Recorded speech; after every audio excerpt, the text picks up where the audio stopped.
Podemos hablar del envejecimiento mediante dos conceptos: el envejecimiento cronológico, que simplemente es la edad de la persona, y el envejecimiento biológico funcional, es el estado real de envejecimiento del organismo, que se evalúa más por el deterioro funcional. Y este es como mejor, es un mejor marcador porque no todos envejecemos al mismo ritmo, no es solo el paso del tiempo. En esta gráfica podemos ver eh, comparativamente la edad biológica versus la cronológica. Un segundito. Donde vemos que no todas las personas están en una misma línea, que dice aquí que son los individuos normales, sino que hay factores que hacen que la pendiente de esa curva, de esa línea, en este caso, cambie, como comorbilidades, factores como tal del estilo de vida o enfermedades genéticas, que hacen que a una edad cronológica una persona pueda tener una mayor edad biológica, ¿sí? Sobre todo, pues, hablando ya en envejecimiento prematuro, y al contrario, hay personas con envejecimiento retrasado, donde una edad cronológica muestran una edad biológica mucho menor. Entonces, se han descrito los pilares del envejecimiento, que son procesos biológicos fundamentales, celulares y moleculares compartidos, que se relacionan con el proceso de envejecimiento, y los han dividido como en tres grupos: los que causan como tal el daño, las respuestas al daño, que a veces son excesivas y terminan haciendo más daño, y los culpables del fenotipo. Entonces, para nombrarlos, tenemos la inestabilidad genómica, que es la acumulación de daño en nuestro ADN y en nuestros cromosomas, que llevan a un compromiso en la integridad del genoma. El desgaste telomérico, que habla sobre la reducción progresiva de la longitud de los telómeros en cada división celular, que se asocia a senescencia y apoptosis celular. Hay alteraciones epigenéticas, que son cambios en la regulación de los genes, que si bien no implican modificación en la secuencia del ADN, sí afectan cómo y cuándo se expresan nuestros genes. La pérdida de la proteostasis es el equilibrio dinámico de nuestras proteínas en el organismo, entre producción, plegamiento y degradación, y pues una alteración de estas puede llevar a acumulación patológica de proteínas que pueden llegar a ser lesivas. Tenemos el sensado desregulado de nutrientes, que esto habla de la alteración de vías celulares que detectan y responden a los nutrientes y a la energía. Aquí es importante, pues, el IGF-1, los mTOR, las sirtuinas, entre otros. La disfunción mitocondrial, que lleva a menor producción energética, mayor estrés oxidativo, activación de apoptosis y senescencia. La senescencia como tal, que es un estado de irreversibilidad de la detención del ciclo celular, o sea, ya las células no tienen capacidad de replicarse, pues tienen una resistencia a la apoptosis y hacen secreción activa de sustancias que pues empeoran este proceso. Y ya como tal los culpables del fenotipo, que es como tal el agotamiento de las células madre, que es la disminución de la capacidad de regenerarse ya los tejidos y las células, y alteraciones en la comunicación intercelular, que son responsables de inflamación crónica, alteraciones de la señalización endocrina, entre otras. Entonces, ya hablando a nivel vascular, el envejecimiento vascular se refiere a cambios estructurales y funcionales que se producen en los vasos sanguíneos pues a nivel del endotelio, de la pared, de su hemodinámica y su microvasculatura. Y ese es un proceso biológico progresivo y multifactorial que refleja el desgaste del sistema vascular y aumenta la vulnerabilidad a enfermedades cardiovasculares. Entonces, hablando de la fisiopatología del envejecimiento vascular, las personas jóvenes tenemos factores vasoprotectores circulantes en un grado tal que nos mantienen un ambiente, pues, de vasoprotección. Con la edad estos factores van disminuyendo, y hay pues otros factores o enfermedades que nos desregulan ese proceso y nos llevan hacia un proceso que no es vasoprotector sino vasolesivo. Entonces, ¿qué moléculas son vasoprotectoras? Aquí pues tenemos principalmente el óxido nítrico, que nos regula la división celular, inhibe la agregación plaquetaria, la adhesión de células inflamatorias, altera vías de señalización de citoquinas proinflamatorias, preserva la función de células progenitoras endoteliales, regula función mitocondrial y metabolismo energético. El óxido nítrico, pues para su producción se requiere un estrés de ensañamiento normal, este estimula que las células endoteliales secreten o produzcan óxido nítrico sin tasa endotelial, que es la responsable de que tengamos unos niveles adecuados de óxido nítrico en la sangre, en los vasos. Este lleva a vasodilatación, que es vasoprotectora, disminuye la resistencia periférica, aumenta la perfusión tisular y es cardioprotectora también. Otro vasoprotector es el factor de crecimiento similar a la insulina, que es estimulador del óxido nítrico, modula NADPH oxidasas, activa la óxido nítrico sintasa, reduce expresión de moléculas de adhesión inflamatoria, favorece angiogénesis, disminuye especies reactivas de oxígeno, y todo esto pues, nos lleva también a un incremento del primero, del óxido nítrico. Y como moléculas que son vasolesivas, tenemos el estrés oxidativo, que pues sobre todo es dado por aumento en las especies reactivas de oxígeno. ¿Por qué se pueden aumentar? En general, pues los procesos previamente que les comenté del proceso de envejecimiento, mayor inflamación, menos respuesta al daño del ADN, mayor senescencia, disregulación epigenética, disfunción metabólica. Todo esto nos va a alterar, nos va a aumentar la actividad de la NADPH oxidasa, que favorece pues las especies reactivas de oxígeno, y esta misma pues es favorecida por aumento de la actividad local del sistema renina-angiotensina, el aumento factor de necrosis tumoral, y estos radicales, estas especies reactivas de oxígeno, pues lo que nos van a hacer es disminuir el óxido nítrico o la producción de este, produciendo disminución de la vasodilatación, siendo pues contrario a la vasoprotección, aumentando la resistencia periférica, disminuyendo la perfusión tisular, aumentando inflamación y pues evitando esa cardioprotección que pues, los vasoprotectores nos producen. Y otro es el estrés nitrativo, que son especies reactivas de nitrógeno, sobre todo el peroxinitrito, relacionado con nitración de proteínas, alteraciones de enzimas, receptores, canales iónicos, daño al ADN, peroxidación lipídica a través de especies reactivas de oxígeno mitocondrial, disminución de enzimas protectoras como la sirtuina 1, y todo esto nos va a llevar a pues, aumento de las especies reactivas, disminución de óxido nítrico. En últimas, esto va a llevar a cambios estructurales arteriales, como fragmentación de elastina, acumulación de colágeno, pérdida de las células musculares lisavasculares, aterosclerosis, depósitos de calcio, que llevan a reducción de la extensibilidad y aumento en la rigidez arterial. Pero no solo eso, sino que el envejecimiento vascular va a afectar las células senescentes, adquieren un fenotipo secretor asociado a la senescencia y liberan citoquinas proinflamatorias, quimioquinas, factores de crecimiento, proteinasas, moléculas de estrés oxidativo. Todo esto va a llevar a varias cosas: aumento de la permeabilidad endotelial, que puede estar relacionado con alteraciones metabólicas como aumento de la resistencia a la insulina y de la intolerancia a la glucosa. Va a llevar un compromiso de la angiogénesis, favorece la infiltración inmunitaria de células en las placas con aumento de las placas ateroscleróticas, va a alterar la función de las células vasculares sanguíneos con hipertensión pulmonar, por ejemplo, y todas las sustancias previamente comentadas pues nos pueden llevar a fibrosis cardíaca, hipertrofia y en últimas a falla cardíaca. Pero realmente pues la disfunción que ocurre en este proceso cuando es acelerado, o bueno, normal también, pues es difusión de todos los órganos, porque todos los órganos tienen pues circulación como tal arterial.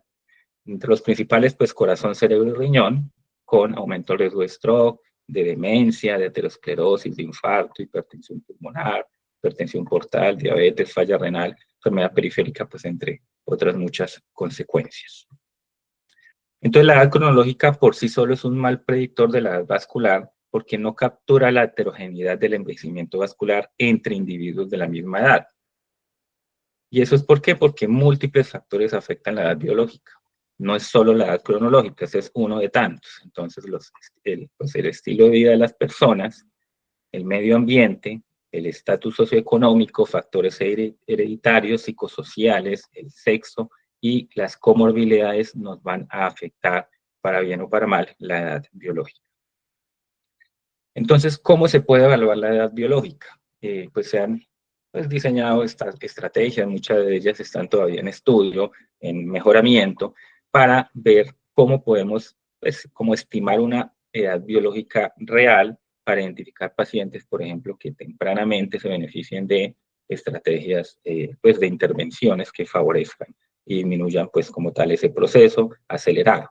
Tenemos estrategias funcionales estructurales, moleculares y celulares y compuestos o biomarcadores compuestos que nos predicen desenlaces. En la evaluación funcional tenemos sobre todo, principalmente la velocidad de onda de pulso, que nos evalúa la velocidad de propagación de la onda de presión pues, en las arterias y nos pues, es indicativo de rigidez arterial. A mayor velocidad de onda de pulso, las arterias son más rígidas y es un indicativo de envejecimiento vascular más avanzado. Entonces hay varios sitios donde se puede pues, medir, pero el más recomendado y validado es el carotidio femoral, también llamado aórtico, y a través de diferentes métodos como motometría arterial, transductores de presión, Doppler o dispositivos portátiles, se hace pues, el cálculo que es la distancia que va a recorrer la onda de pulso sobre el tiempo que se demora en pues, en llegar de un lado al otro, y el umbral clínico general más aceptado alterado en más de 10 metros por segundo.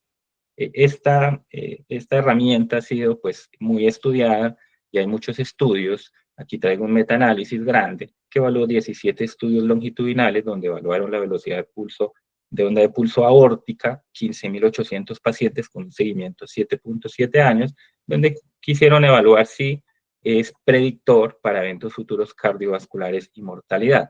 Desafortunadamente para esta técnica es muy variable entre los estudios. Algunos tomaron comparativamente un corte alto versus bajo, tomando como punto de corte algunos estudios más de 8.2 alto, otros 17.7, pues que es bastante la diferencia.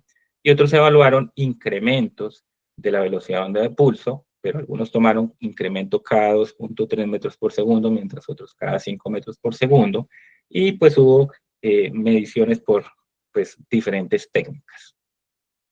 Bueno, independiente de esto, ¿qué mostró este metaanálisis? Que la velocidad de onda de pulso aórtica está relacionada con eventos cardiovasculares totales, mortalidad cardiovascular y por todas las causas, con un RR de 2.26 para eventos cardiovasculares, un RR de 2.02 para mortalidad cardiovascular y de 1.9 para mortalidad por todas las causas. Y hicieron como un análisis de subgrupo donde se dieron cuenta que esta estrategia sirve más, sobre todo en pacientes con alto riesgo cardiovascular. Miramos aquí que en general el RR, perdón, fue mayor en los pacientes de alto riesgo cuando se comparó con pacientes de bajo riesgo cardiovascular para los tres mismos desenlaces.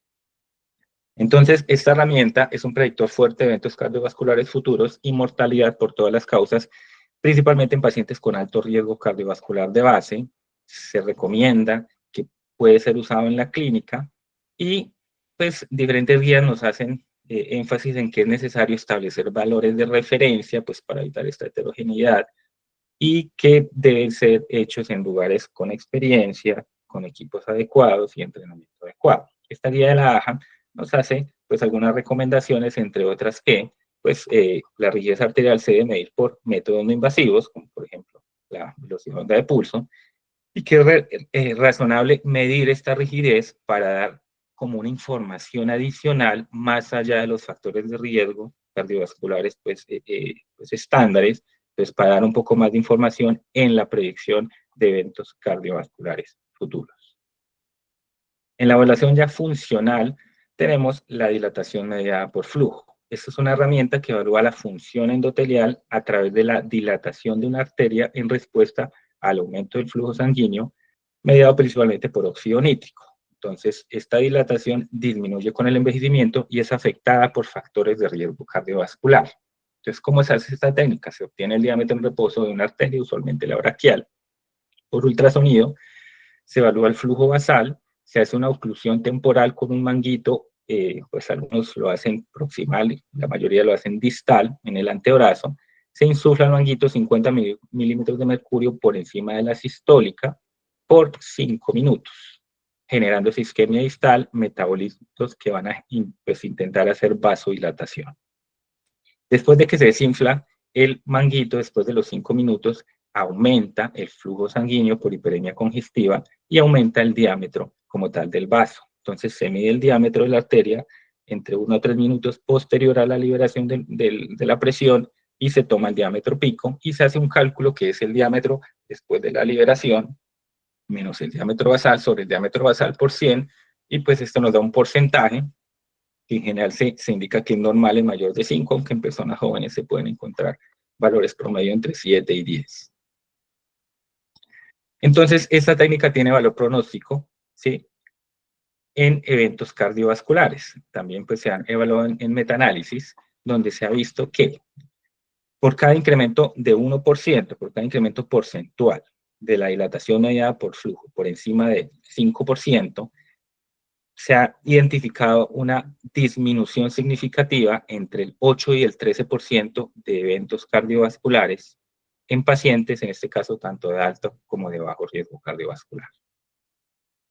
Ya en la evaluación estructural tenemos la herramienta de la estimación del grosor de íntima media carotidia, que estima ateromatosis, se hace a través de Doppler apoyados por software que nos permiten pues, hacer esa medición más adecuada y se hace usualmente pues, por facilidad técnica en la pared posterior de la pues, carótida común y se toma como el promedio de la medida del grosor, siendo un valor normal entre 0.6 a 0.7 milímetros. Esta herramienta pues, ha sido estudiada y, por ejemplo, enfermedades como hipercolesterolemia familiar pues, se ha descrito que aumenta como pues, el desarrollo más prematuro del grosor de la íntima media. Por ejemplo, aquí tenemos en esta línea azul pues, personas que no tienen esa enfermedad versus en línea roja personas con hipercolesterolemia familiar, donde vemos que a una misma edad las personas con hipercolesterolemia familiar tienen pues, un grosor de íntima media mucho más alto respecto a los otros. Desafortunadamente, su elevación puede reflejar procesos no ateroscleróticos y la hipertensión y la edad pueden incrementar ese grosor sin ser necesariamente aterosclerótico. De todas maneras, pues se ha estudiado también diferentes estudios evaluando desenlaces como infarto de miocardio y stroke y se ha pues identificado que una diferencia o un incremento de 0.1 milímetros por cada incremento, el HR para infarto aumenta entre un 4%, un 17% en otros estudios, y para stroke entre 6 y 17%, un predictor de estos desenlaces. Y para la evaluación estructural también tenemos parámetros de placa carotidia, sobre todo en enfermedad avanzada, donde evaluamos la presencia de placas en carótidas, grosor, área o estudios pues, antiguos evaluaban simplemente la presencia de la placa, que la definían como engrosamiento focal de la íntima media, que sobresaliera hacia la luz con un grosor de al menos 1.5 milímetros o un engrosamiento focal de al menos 50% mayor del grosor de la íntima media adyacente con un espesor de al menos 0.5 milímetros. Entonces, algunos estudios simplemente evalúan la presencia o no de placa que cumpla estos criterios y pues estudios más recientes ya utilizan es un score en el cual dividen la arteria en 4 segmentos, común, bifurcación interna y externa, y evalúan pues a cada lado de cada uno de estos segmentos la presencia de placas, le dan un puntaje según el diámetro de la placa, 1 punto, 2 puntos, 3 puntos, pudiendo ser el máximo 24 puntos, pues porque vemos como ambos lados de cada segmento, y se ha encontrado que el tener 3 o más puntos aumenta el riesgo de desenlaces. Pues este método diagnóstico de placa carotidia ha sido pues, estudiado, en este caso tengo una comparación con el engrosamiento de íntima media carotidia, donde pues, si bien aquí para predicción de futuro infarto de miocardio es ligeramente superior al engrosamiento pues, de íntima media, desafortunadamente pues la curva roja, bueno, el área bajo la curva no es tan bueno, un poco más alto para la detección de enfermedad coronaria, donde tiene 0.76, ligeramente superior que el engrosamiento de íntima media como tal. Otra herramienta es la puntuación de calcio coronario, teniendo en cuenta que en el envejecimiento vascular hay depósitos de cristales de fosfato de calcio en la íntima por aterosclerosis, pero también puede haber en la media por esclerosis de Monckeberg. El calcio se correlaciona con el grado de aterosclerosis y es predictor de incidencia de enfermedad cardiovascular y mortalidad. Esto ha sido ampliamente estudiado. Se utiliza tomografía multicorte de al menos 64 detectores, se hacen cortes de 2.5 a 3 milímetros, se define una lesión que estén al menos 3 píxeles continuos, que es más o menos 1 milímetro cuadrado, que tengan densidad de más de 130 unidades Hansfeld, y se evalúan las coronarias principales, el tronco, la descendente anterior, circunfleja y coronaria derecha.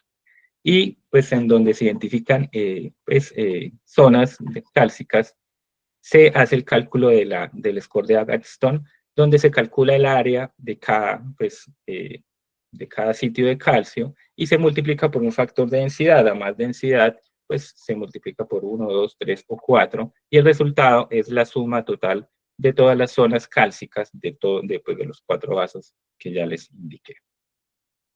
Y resulta que el score de calcio coronario no solo está relacionado con desenlaces cardiovasculares, sino con desenlaces no cardiovasculares. Aquí en esta gráfica les muestro un estudio en el que evaluó 3 puntos de corte, tener un calcio score de 0, de 1 a 400, mayor de 400, y su relación con enfermedades no cardiovasculares, que ya les voy a comentar cuáles específicamente. Pero en pacientes con un calcio coronario más alto, pues es mayor, como tal, la incidencia de estos eventos, teniendo un HR de 1.8, el tener pues un calcio score mayor de 400, mientras que tener uno de 0 disminuye el riesgo en un 25%. Entonces, ¿qué encontraron ellos? Que está relacionado con cáncer, con enfermedad renal crónica, con EPOC, demencia, fractura de cadera. Entonces, tenerlo elevado, sobre todo más de 400, aumenta el riesgo de estas entidades, mientras que un calcio score de 0 hace menos probable el desarrollo de enfermedades, estas que están relacionadas con la edad. Pero pues en la búsqueda de otras herramientas, de pronto de más fácil uso, más fácil aplicables pues a todo el mundo, se han intentado desarrollar biomarcadores moleculares y celulares, que lo que se busca es que tengan un rendimiento bueno, incluso mejor que las herramientas previamente indicadas, que determinen o pues evalúen morbilidad, mortalidad de fácil medición y medición idealmente si se pudiera en sangre u orina. El desgaste telomérico. Recordemos que los telómeros son unas estructuras especializadas que están en los extremos de los cromosomas, que pues están formados por secuencias repetitivas de DNA que no codifica como tal, pero que cumplen una función de proteger el material genético en cada división celular. Entonces, en cada división celular, esos telómeros se van acortando, acortando. Hay muchos estudios en los que han evaluado pues, la longevidad, la mortalidad y la longitud de los telómeros, y pues se ha definido ha encontrado que en pacientes que tienen los telómeros más cortos, los deciles donde están más cortos, pues se aumenta el riesgo de mortalidad por todas las causas, pues ajustado por la edad y con ajuste multivariable. Desafortunadamente, para esto aún no es claro si el desgaste telomérico es la causa, por ejemplo, de aterosclerosis, o simplemente la causa es la edad que lleva a que el desgaste telomérico ocurra y que pues también lleva a las otras entidades. Entonces, pues está la teoría de que es que cuando llega a un punto crítico de acortamiento telomérico, pues se desarrolla como tal las enfermedades, o que simplemente pues conforme avanza la edad, pues así como se disminuyen, se acortan los telómeros, pues también va aumentando como tal, se va desarrollando la aterosclerosis y las enfermedades cardiovasculares. Otra herramienta es la metilación de DNA. Este es un mecanismo epigenético mayor en la regulación de la expresión de los genes, y se han identificado unos sitios específicos de metilación que se asocian a la edad, llamados NDA-MH o relojes epigenéticos. Estos parecen ser predictores de mortalidad por todas las causas e incidencia de enfermedad cardiovascular, y esto ha sido estudiado. Hay dos de los que más pues tiene estudios y más se hablan, que es el reloj de Hobart y el reloj de Hanoum. Estos se basan, pues cada uno tiene ese estudio en diferentes pues, secuencias. Este tiene 36 sitios de metilación de citosina guanina, este 71, y pues realmente hay muchos estudios que han evaluado esto y se ha encontrado que se relacionan también con mortalidad, aunque pues los HR pues no son tan altos. Entonces, para el reloj de Hobart, un HR de 1.5 de mortalidad, y para el reloj de Hanoum de apenas 1.08. Otros marcadores como inflamación crónica, PCR, interleuquina 6, entre otras, pues se han como propuesto debido pues a que la inflamación es factor de riesgo pues para enfermedad cardiovascular. Relacionado con esto también el aumento de la permeabilidad intestinal y alteración de la composición de la microbiota llamado pues esto disbiosis intestinal, es un potencial estimador de la edad biológica dado que se ha vinculado con longevidad y enfermedad. Y hay estudios en transcriptómica, proteómica, bueno, todas las ómicas, en las que pues, se ha definido que son herramientas prometedoras que están en fase de desarrollo y validación. Digamos que estas últimas no tenemos como grandes estudios poblacionales que nos indiquen cómo ya usarlo en nuestra práctica clínica. En últimas, de los que más hay estudio es en longitud telomérica, una cantidad pues muy importante, pero pues con HR realmente pues desafortunadamente bajos, un poco mejor HR, los relojes epigenéticos, pues aunque pues, no es que sea tan bueno, y pues marcadores compuestos tienen un poco mejor de rendimiento. En la evaluación compuesta son combinaciones, algunos son sencillas de dos estrategias, pero hay puntuaciones altamente complejas desarrolladas con herramientas de aprendizaje automático, inteligencia artificial. De la parte estructural y funcional tenemos el índice de envejecimiento vascular, que este combina el engrosamiento medio intimal carotidio con la velocidad de onda de pulso aórtico, mejorando su capacidad de predicción de desenlaces. Entonces, pues en el estudio se intentaron evaluar cuáles eran como los mejores puntos de corte para cada una de estas dos herramientas y en el modelado, pues se dieron cuenta que para desenlaces cardiovasculares, mezclar, pues tener en cuenta ambas herramientas, el índice de envejecimiento, fue mejor que cada uno por separado, pues en 3 diferentes modelos que ellos tomaron. Pues por lo cual recomendarían, pues si se puede hacer, pues ambos, o pues este índice con ambas herramientas. Y en otros marcadores combinados hay un sinfín de ellos, por ejemplo, tenemos este que es el método de pues, indexado de edad biológica de Cremera-Dubay, que se basa en 11 biomarcadores, que son pues, en sangre, la presión arterial, y otros más complejos como el Frailty Index, que tiene 34 ítems en aspectos como enfermedades crónicas, signos, síntomas, pruebas de laboratorio, discapacidad, estado cognitivo, función física. Pero esto le agrega ya mucha complejidad al asunto. Estos se evalúan, o sea, no son específicos de envejecimiento vascular, sino que evalúan un envejecimiento global o un deterioro funcional global. Y realmente son difíciles de aplicar a la población general, además de que imprácticos probablemente y costosos. Entonces, volviendo a los factores que influencian el envejecimiento vascular, tenemos que ir a evaluar la esperanza de vida al nacer. Entonces, es claro que la esperanza de vida al nacer cambia según el sitio donde estemos y según las regiones. Por ejemplo, en el sur de África, una persona que nace hoy tiene una esperanza de vivir 63 años en promedio. En América Latina 76, América del Norte 79, en Unión Europea 81. Y dividiendo entre ingresos de los países con ingreso bajo 65 versus 80 años de esperanza de vida en países con altos ingresos. Eso nos denota factores socioeconómicos, políticos, biológicos, ambientales que nos afectan, pues la mortalidad y la esperanza de vida, relacionado posiblemente, entre otras cosas, accesos a la salud, vacunación, la seguridad alimentaria, el saneamiento, la educación, factores de violencia, de control de enfermedades crónicas. Pero el género también nos altera la esperanza de vida. Las mujeres en general tienen una expectativa de vida mayor que los hombres. La mayoría de personas que alcanzan los 100 años son mujeres y se ha descrito o pues se ha tratado de ver la causa y se ha encontrado que las mujeres tienen telómeros más largos, por ejemplo, tienen menor zonas de metilación de DNA asociados con la edad, menor calcio score si los comparamos con hombres de la misma edad. Y se ha encontrado un rol protector vascular de los estrógenos y es muy debatido si la testosterona pues en los hombres tienen un rol negativo o no. Así pues hay como estudios contradictorios al respecto. Dentro de factores genéticos, es importante la genética, claro, antecedentes familiares de enfermedad cardiovascular aumentan el riesgo a futuro de que una persona presente enfermedad cardiovascular entre un 40 a un 75% dependiendo del parentesco. Los hijos de centenarios muestran signos de menor edad epigenética en sus células y pues hay diferencias étnicas en la morbilidad y mortalidad, incluso pues, viviendo en zonas similares, pero en estudios ya pues como más fidedignos entre gemelos reflejan que la parte genética solo explica el 20 al 30% de la variación de la esperanza de vida. O sea, este resto que se ven como de forma observacional probablemente es por factores medioambientales y estilos de vida relacionados. Respecto a medio ambiente y estilo de vida, pues se han descrito las zonas azules en diferentes países, ¿sí? A lo largo de todo el planeta, distribuidos y lejos unas de otras.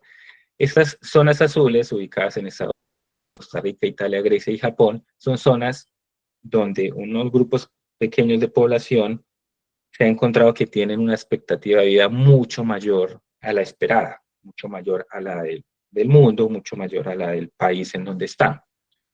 Por ejemplo, pues el que más expectativa de vida es en Japón, Okinawa, donde la expectativa de vida de ese grupo etario es de 85 años, pues comparada con 73, que es la expectativa de vida en el mundo, y pues hay una mucho mayor proporción de centenarios. Y en el estudio de esas zonas azules se ha tratado de evaluar pues, qué es lo que hace que esas personas vivan más años, y no solo es vivir más años, sino que los viven bien, son más funcionales, y se ha encontrado que es sobre todo por factores medioambientales y estilos de vida, ¿sí? El no fumar, la familia, el estar activos físicamente, tener una vida social activa, la parte dietaria.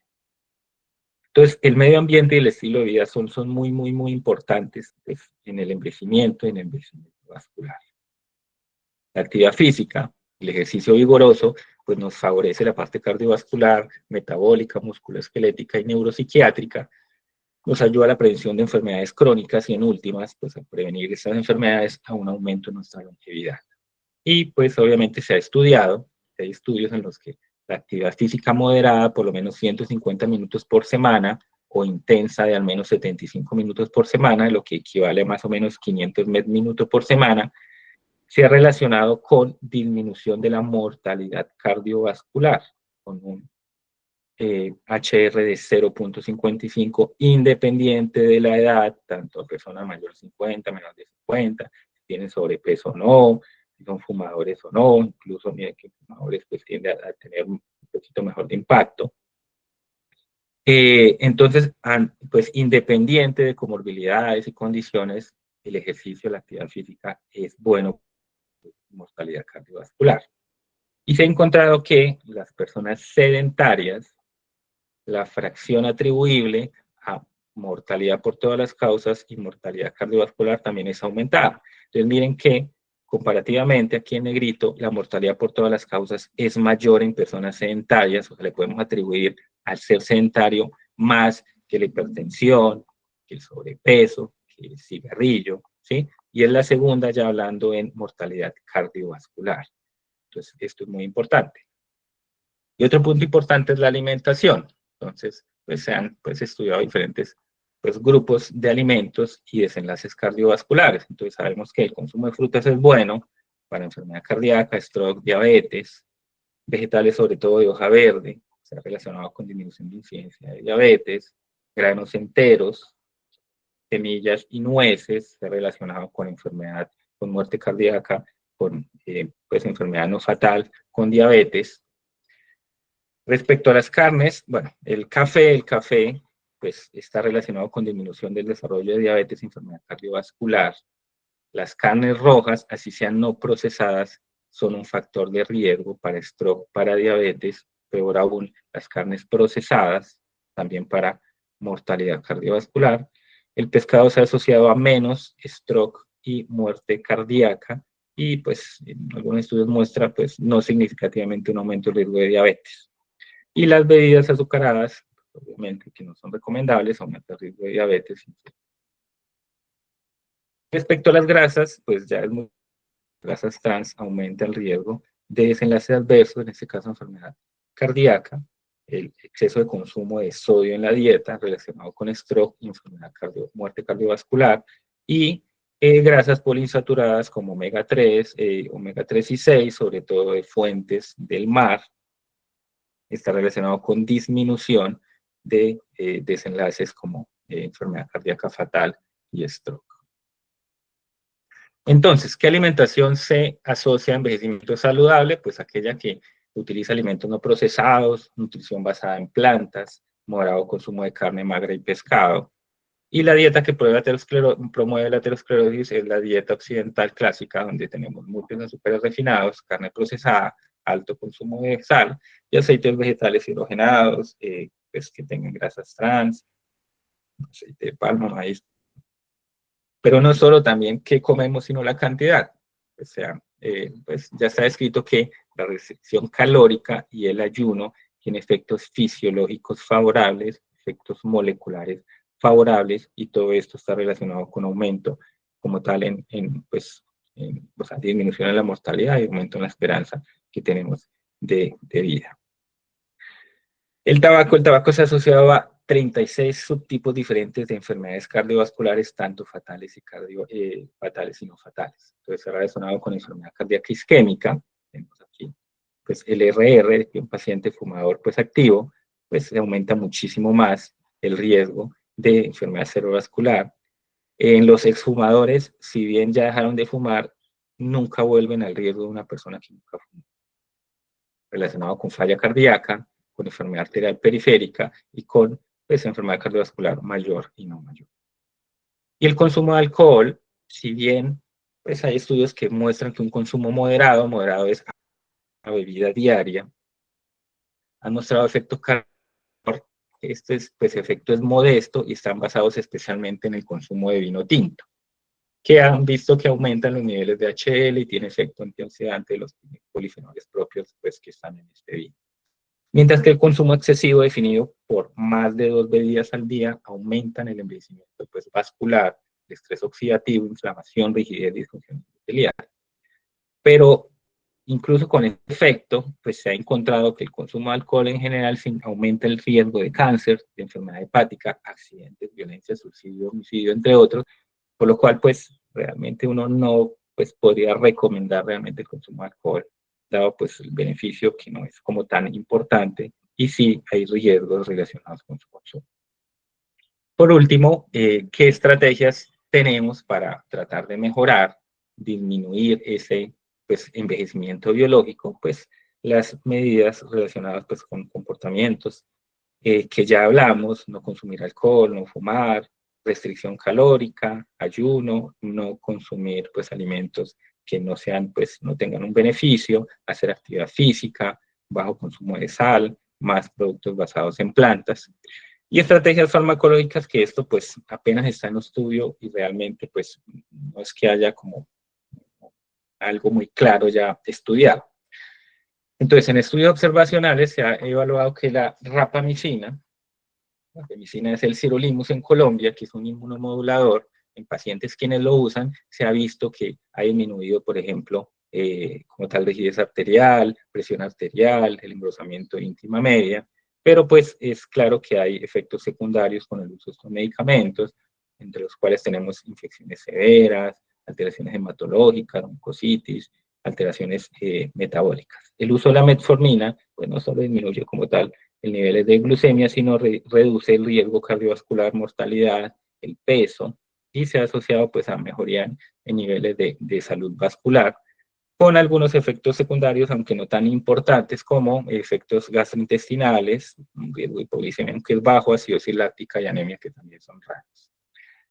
Y otros medicamentos, aquí por nombrar, terapias con citoquinas antiproinflamatorias, en los pacientes que lo han usado, han notado que disminuye el riesgo de eventos cardiovasculares, de rigidez arterial, engrosamiento de íntima media, a costa de un incremento de incidencia de fatales. Realmente en medicamentos, eso apenas está en estudio, no hay estudios en personas sanas, estos son cosas observacionales en personas que tienen indicación para su uso, y algunos de estos, pues, realmente se va a limitar el estudio en personas sanas por efectos serios, como por ejemplo los inmunosupresores y antiinflamatorios, porque pues no sería ético hacer, pues, estudios con unos efectos secundarios tan graves.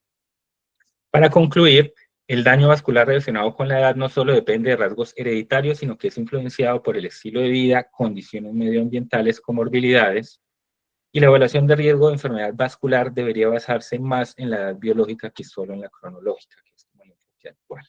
Los biomarcadores para edad biológica tienen una correlación menor a la esperada y se necesita como ampliar la investigación para refinarlos y validarlos ya a nivel poblacional. Y los métodos funcionales y estructurales no están lo suficientemente validados para su uso rutinario en población general. Sería bueno tener estudios de costo-efectividad para ver, pues, si al aplicarlo ya en personas de pronto no tan enfermas o personas sanas, si es costo efectivo, pero pues es claro que es útil en pacientes con alto riesgo y complementa la evaluación del riesgo cardiovascular y orienta decisiones preventivas.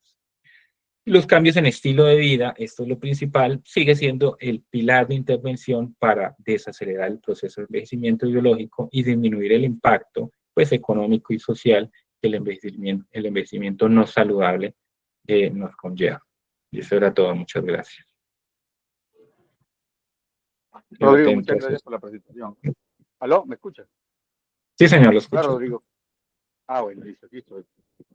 Bueno, no, esta charla a mí me pareció supremamente bonita. De hecho, ese tema te lo escogí yo porque me parece que es supremamente importante, tanto para ti, para ustedes como residentes, que va a ser de mucha utilidad en su vida vascular, como para nosotros como audiencia.